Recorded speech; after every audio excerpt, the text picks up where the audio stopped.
আজকে তাইফার পছন্দের বিরিয়ানি রান্না করছি। আসসালামু আলাইকুম, কেমন আছেন সবাই? আশা করি আল্লাহর রহমতে সবাই ভালো আছেন, আমরাও অনেক ভালো আছি। তো এইদিকে আমি একটু মশলা করে নিছি ফ্রিজে, আজকে মশলা নাই, এলেগে ফাটাতে একটু মশলা করছি, বেশি করছি না, বেশি করলে আমি ব্লেন্ডারই করি।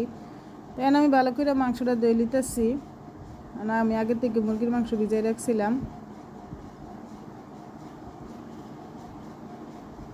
এখন আমার মাংস ধোয়া শেষ, এখন আমি মাংসের মধ্যে সব মশলা দিছি। মাংসের যা মশলা আছে সব দিয়ে আমি ভালো করে হাত দিয়ে কষতে লিতেছি।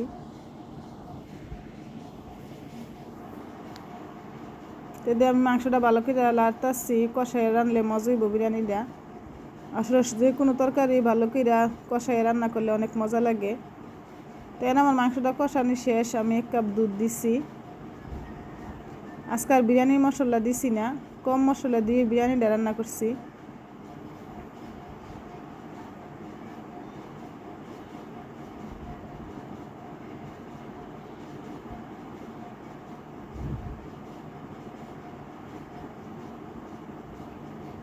এখন আমি ডাইকা দিতেছি ভালো করে, আবার কষাই আমি দুধরা দিয়া।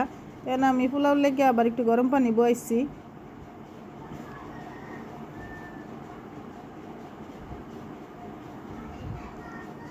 কেন মাংসটা আমার ভালো করে কষানো শেষ হয়ে গেছে, কারণ পোলার চাল দিলাম, দিয়ে আবার একটু ভালো করে কষাই পানিটা দিলে আমার বিরিয়ানি রয়ে যাবো গা। আসলে বিরিয়ানি বেশি সময় লাগে না রান্না করতে, রান্নাও সহজ, খানাও সহজ, বিরিয়ানি এত ঝামেলাও না।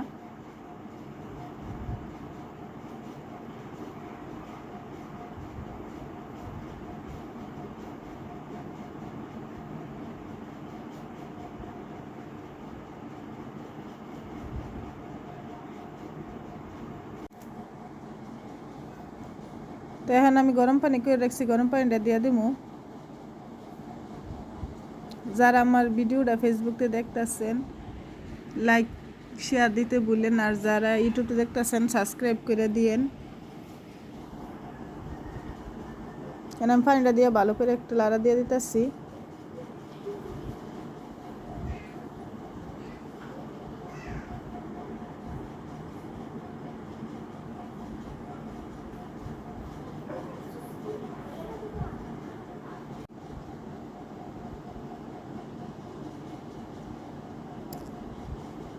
কেন বিরিয়ানিতে আমি একটু কাজ করে নিতেছি, রান্না করে আমি লগে সব মুছালাই।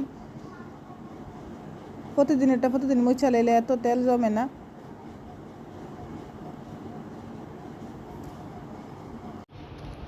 আমার ভিডিওতে আমি আর আরিয়ানি তাহি, যখন আমি ভিডিও বানাই আরবি তাইফা তখন স্কুলে তাহে।